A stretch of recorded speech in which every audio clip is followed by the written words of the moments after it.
Gusto mo din ba gumawa ng iyong YouTube channel gamit lamang ang iyong cellphone? Alam ko marami sa inyo ang gustong maging content creator or maging vlogger this 2026 dahil sa sobrang daming opportunity kumita dito. Sa video nga na ito ay ipapakita ko sa inyo ang step by step kung paano nga ba gumawa ng YouTube channel. So, diretso na tayo, wala nang paligoy-ligoy pa. Sundan nyo lang itong mga sasabihin ko. Mga requirements para magkaroon ng YouTube channel. First, kailangan syempre ng internet connection. Pangalawa, cellphone.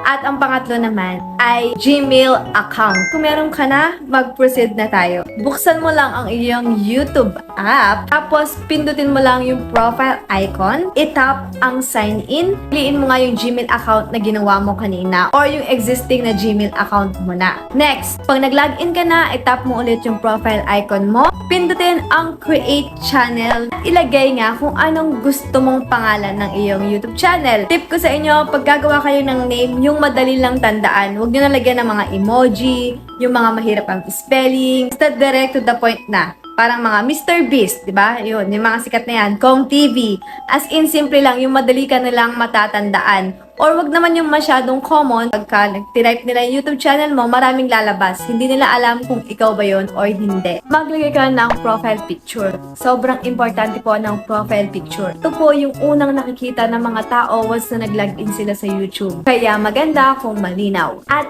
madali ka ngang magkikilala. Tapos mag-add ka ng description. Dito nila malalaman kung para saan ba yung YouTube channel mo.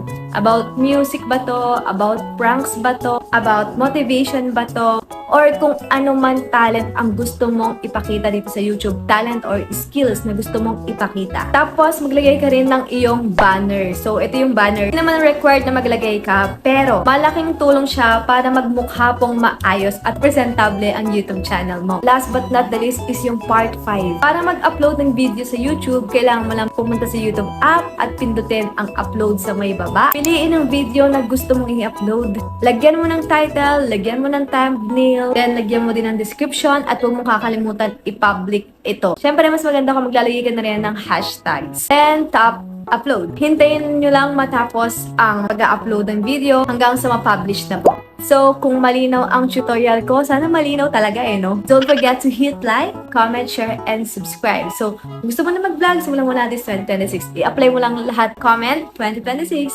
Bye! God bless!